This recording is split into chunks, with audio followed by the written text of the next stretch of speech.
Hi, this is The Planet of Junior Brown by Virginia Hamilton. I'm doing this because I wanted to experience this book from the dredges of my childhood memories in a new light.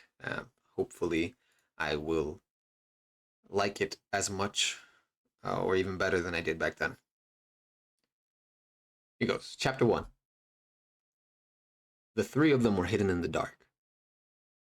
Enclosed in the forgotten basement room of the school, they were out of our time. One of them had been a janitor in the school for 15 years. It was Mr. Poole.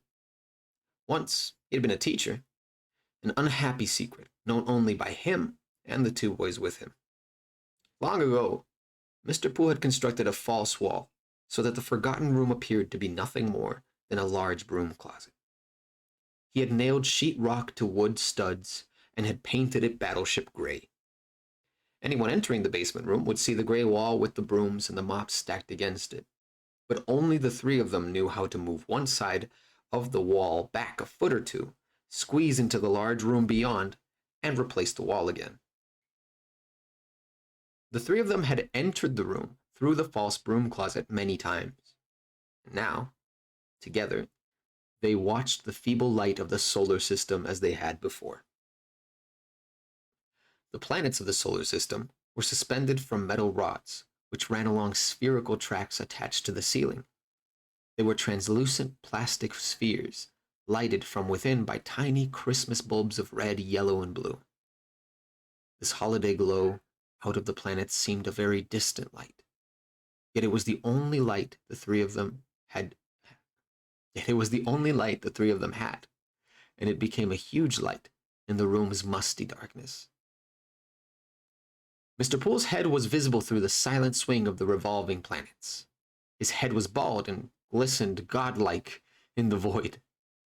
Next to him stood, Next to him stood Big Buddy Clark.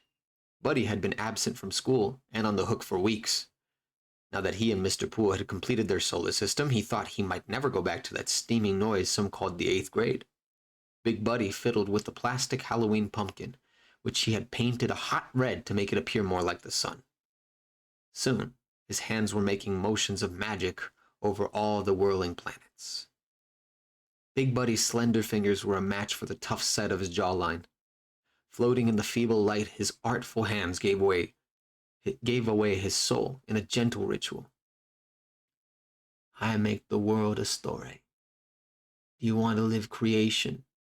Buddy's fingers seemed to sing in a startling high song. Come listen to my someday. How a world made black and brighter rose up brighter than its wrong. Mr. Poole's heart swelled with pride. No telling what Buddy would think up next. A boy like him with a mind like that. Mr. Poole couldn't help saying, "You ought to write that down." He knew better than to make Buddy uncomfortable by saying more. Junior Brown was there with them. He was deeper in the shadow light and dark at the far end of the solar system. Junior sat resting a portion of his huge and rolling fat as best he could in the one folding chair. Bent forward, smiling where Buddy and Mr. Poole couldn't clearly see his expression, he looked like a giant black Buddha about to topple. Junior Brown didn't move. He fixed his gaze on the outsized planet of Junior Brown in front of him. Junior loved the planet they had named for him. He should have known Mr. Poole and Buddy could make something he would have to love. Glazed in beige and black, the planet of Junior Brown was shaped in the soft, round contours of Junior Brown's own face. It was a stupendous mass in a brand new solar system, and it claimed a powerful hold on a green spinning Earth. Earth had become the size of an agate racing along in front of the boundless planet of Junior Brown. Junior Brown studied his planet, the sun, the Earth, and the other spheres. Finally, he looked across space at the bald head of Mr. Poole and the hands of Buddy Clark cupped in a fixed applause. "It couldn't happen," Junior said, shaking his head. "That close, the Earth wouldn't be nothing by now but a pockmark in the planet of Junior Brown." Mr. Poole had been watching Junior Brown watch his planet. He hoped the sad, fat boy realized how much work Big Buddy had put into the planet of Junior Brown.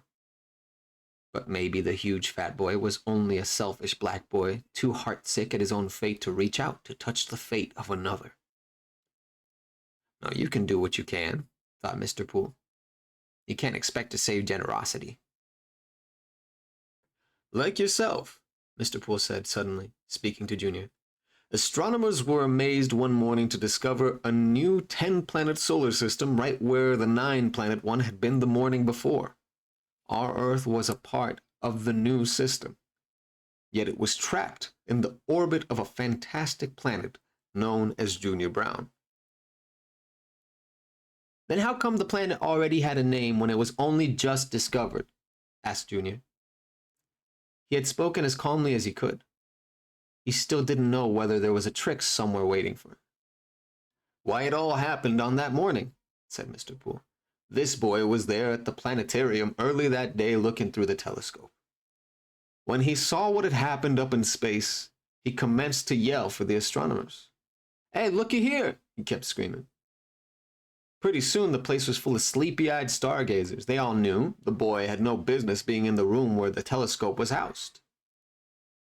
What's your name, boy? One of them thought to ask. The boy, he said, Junior Brown. Junior Brown, but looky here in the telescope.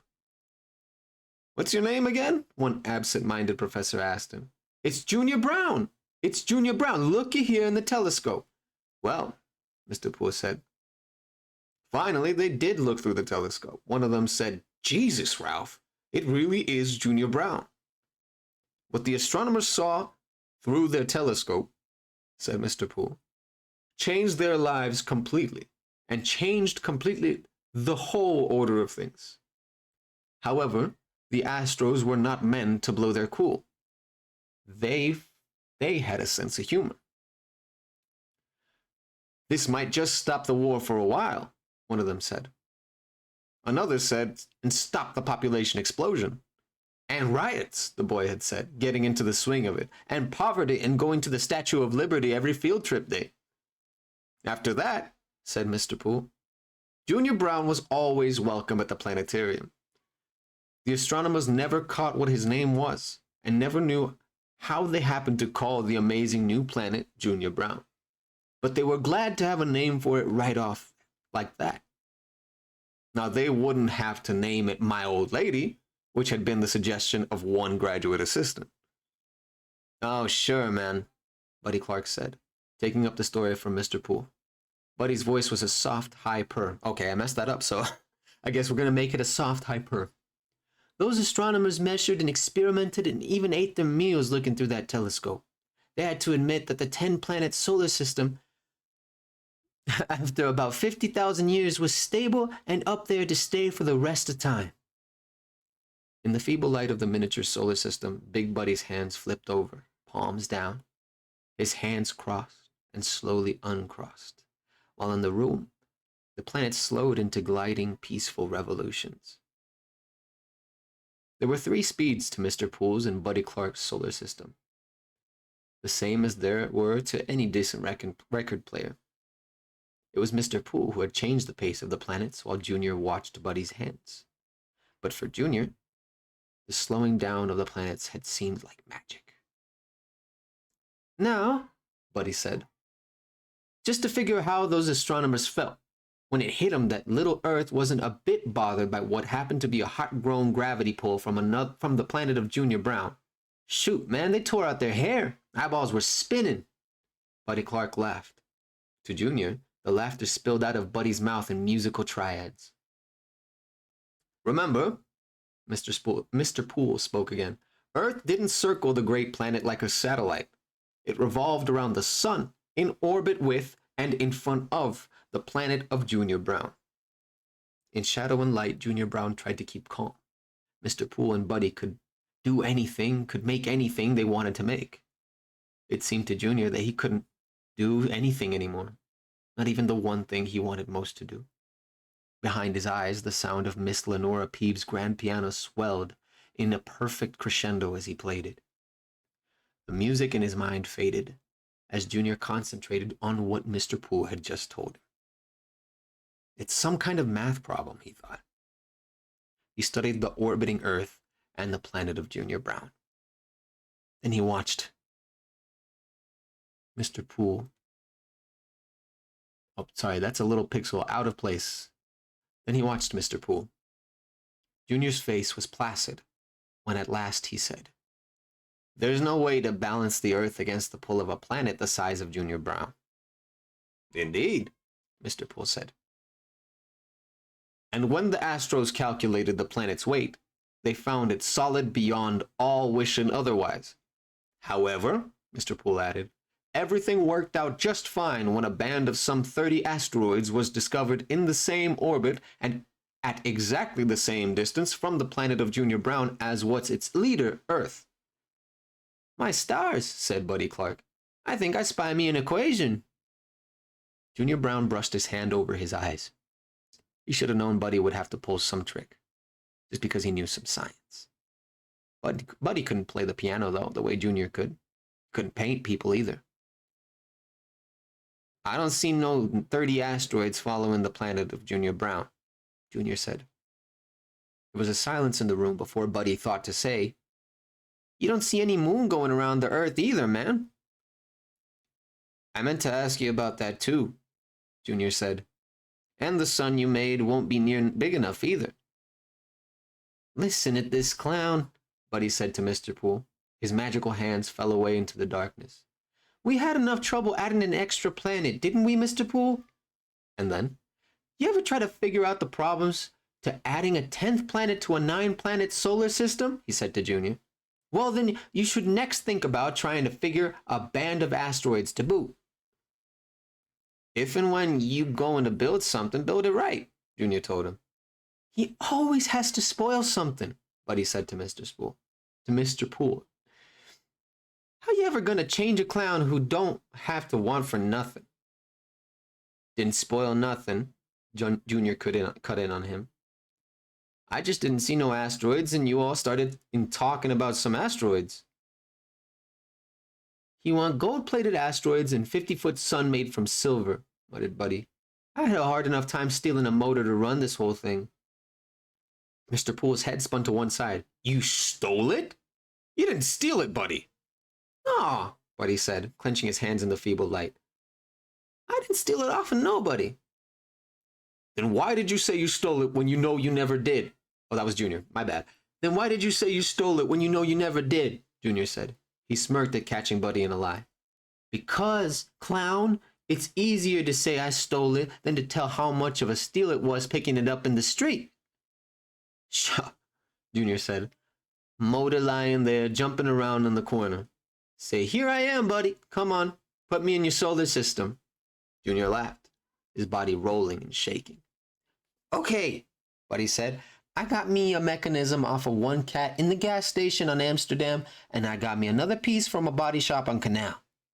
Pretty soon, I got all the parts, and I put me together a motor, and that's the truth." "You could have told us that in the first place," Junior said. "Making out how you so tough, stealing a motor out of some store." "I never did say I stole it out of no store," Buddy exploded. "Boys," Mr. Poole said sharply, "cut it out now. Let's get back to the solar system." He waited a moment for them to quiet down. Then he began. "We all agree that the asteroids should be there following the planet of Junior Brown. Since they aren't, because Buddy and I didn't build them, we'll have to pretend they are there." "He's just always got to be so right," Buddy couldn't help saying about Junior. Junior Brown stayed quiet. He tried again to appreciate the fun they'd been having, but he had already separated himself from it. He was outside of it, for fear it would turn on him.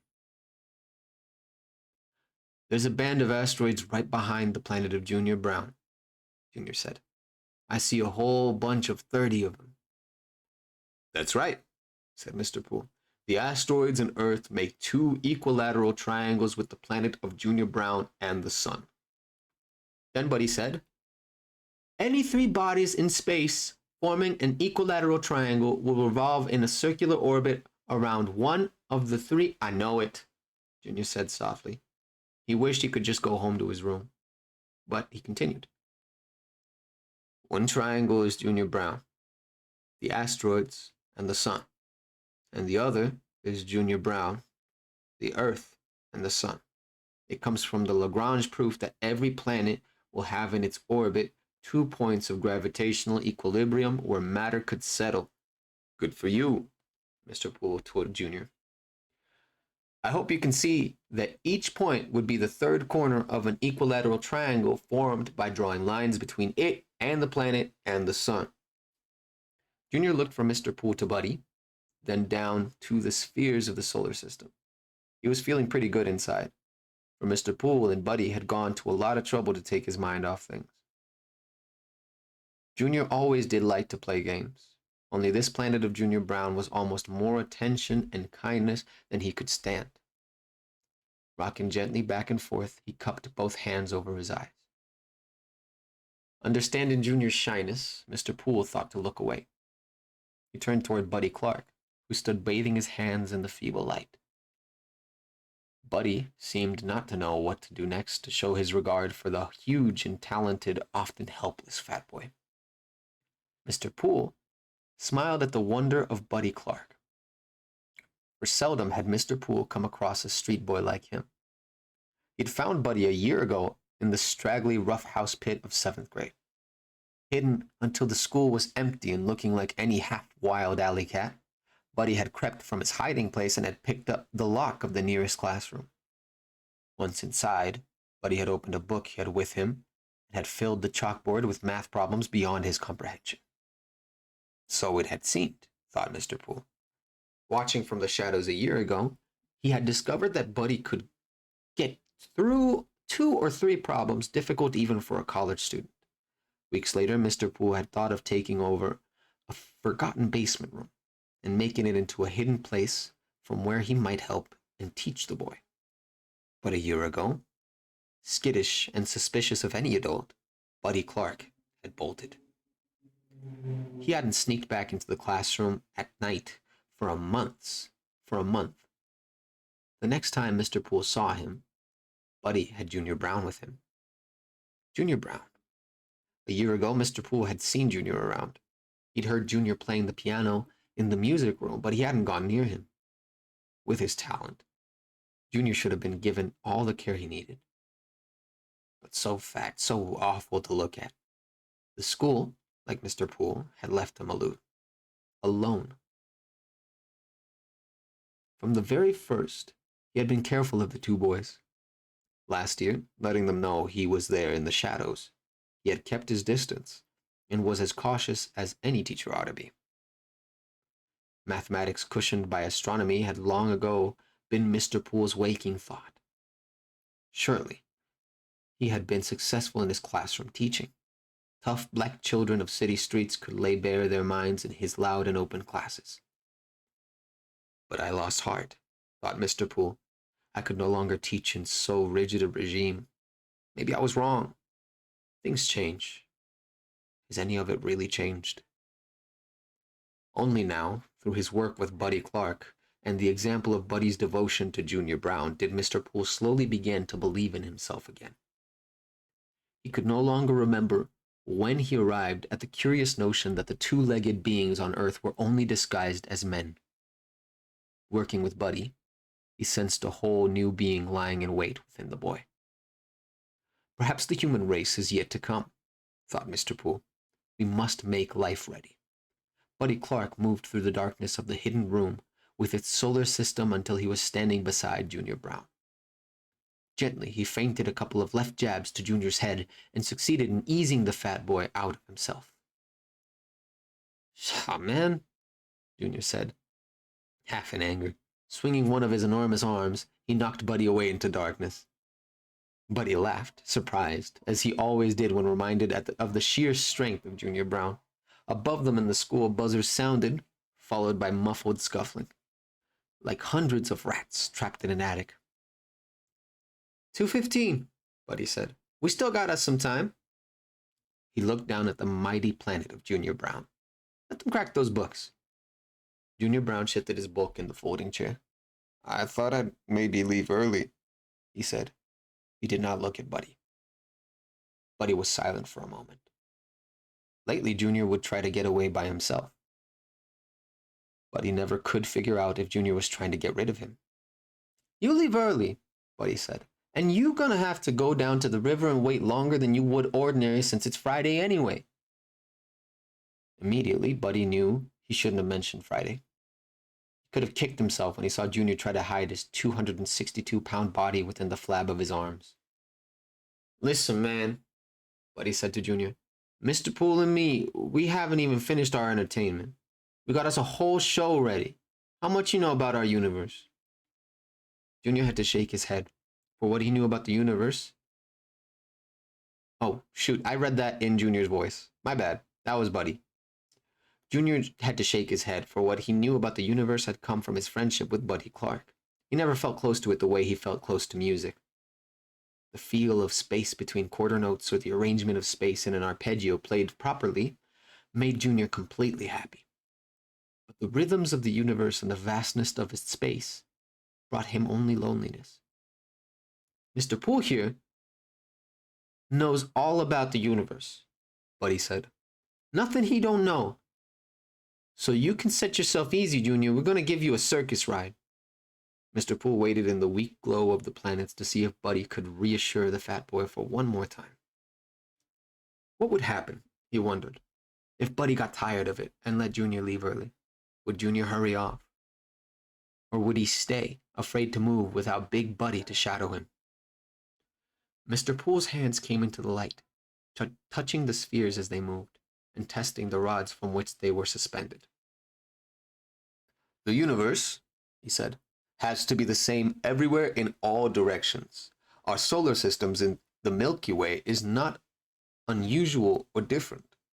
Our own planet of Junior Brown in the solar system is quite ordinary. Junior Brown knew his planet was huge in the solar system, but only a speck in the Milky Way.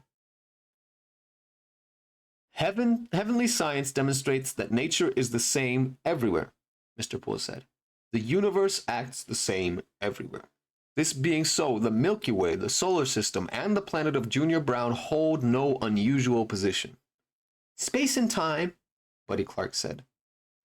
He let the feeble light slip through his fingers. Energy, matter, gravitation, and light. Not space, said Mr. Poole. Nor light nor any of the others can be measured alone, but only in relation to one or more of the others. Alone. Across the span of planets, Junior Brown thought, who am I? What can I know? It's Friday. Outside me, it might be Monday, or nothing, or something terrible. Earth creatures will not survive forever, droned Mr. Poole. Our solar system, our Milky Way will not survive. Travel to other galaxies will remain impossible, he sighed. For movement in space seems not to exceed the speed of light. Traveling at the speed of light, it would take a being 2 million years to reach Andromeda, our neighboring galaxy. Soon buzzers again sounded above the three of them.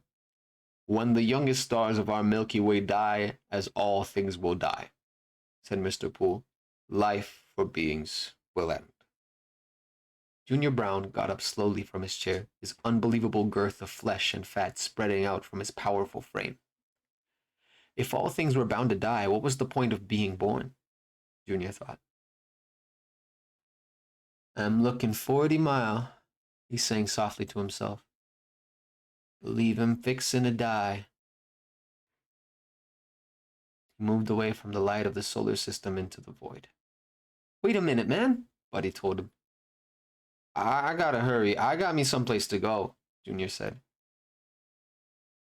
I know all about some places you gotta go, said Buddy. It's Friday, man. Buddy scrambled through the dark after Junior. When they both were within the false broom closet, they began groping around on the dark floor. After a moment, Junior found his fake book. In no way false, the fake book was a thick volume of jazz and rock tunes arranged and copied professionally and in keys suitable for the average singer. The book had cost Junior's mother $50. Junior always carried the book through, although he never used the arrangements. but hidden inside were his music lessons and his own classical compositions. Next, Junior found a pile of torn and battered textbooks. He grabbed a couple of books and placed them safely with his fake book under his arm. Buddy took a couple of books also. Then, facing the door, the two of them stood side by side, waiting tensely for Mr. Poole to release them. In the hidden room, Mr. Poole turned off the lights of his solar system by shutting off the system's power resource. In the total darkness, he stalked the planets until he found the big one, called Junior Brown. The planet hung at a height the level of his chest. Mr. Poole found it with his hands on his first attempt. He had to smile. Superstitious, he couldn't help suspecting that the planet of Junior Brown vanished, as though it never existed once the light was turned off. But the planet of Junior Brown was safe in that room. That, to Mr. Poole, was a great comfort. In a moment, Mr. Poole stood in the broom closet. Opening the door slightly, he listened a while to the tramping feet, the noise of children. Then he called softly to Junior and Buddy that they could leave. "I don't need to remind you," he said. "No," said Buddy. "I will anyway," said Mr. Poole. "One of these days, you're going to get caught." "Right on," Buddy said. "Further on," Junior said. "And they will get rid of me like maybe they've been itching to do for years," Mr. Poole said. "Sorry about that," Buddy said, his voice rougher now. "You are not to worry," Mr. Poole said. "They'll fire me, and we'll get together with the solar system somewhere else." Buddy and Junior slipped quickly through the door. They tiptoed down the long hall, which turned twice, until they had reached the outer door. Buddy Clark took a bunch of keys from his pocket and unlocked the triple police lock. Outside, a line of students streamed down the steps at the front of the school. When the stream was large enough to become raucous, Buddy rushed up the basement steps with Junior close behind him. In the mass of students, the boys separated. Alone. Neither of them registered on the mind in any special way. For one more time, they had worked their escape. Buddy hummed to himself as he always did at the moment he knew that he and Junior were going to make it. 2 blocks beyond the school, he saw Junior, whom he had allowed to pass him, and caught up with him. Junior didn't look around when Buddy came up beside him. "You got anything particular on your mind?" Buddy asked him. "Just me going to the river," Junior told him. He didn't feel like talking to Buddy anymore, or anyone. The effort of talking and walking at the same time took his breath. "I'll just go with you," Buddy said. "And make sure you don't slip and fall in that messy water." "Not gonna fall. Even if I did, I can swim enough," Junior told him. "Shoo," Buddy said. "You're as big as a boulder, and you would sink as fast as a boulder." "Pshaw," Junior said. He refused to speak to Buddy for the rest of the way.